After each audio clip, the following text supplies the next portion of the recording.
as he wants. And if he has good reason to justify the increase,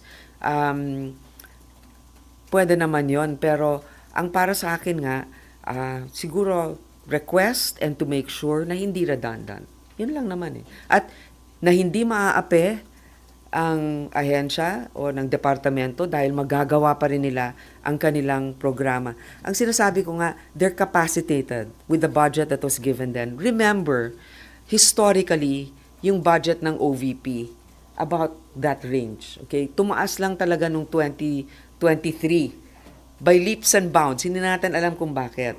But that's why we always have a budget yearly because we have to evaluate. Is it really the right figure that we have given them in the past? What have they done with it? And there are certain programs, for example, that are still under COA scrutiny. Ma'am,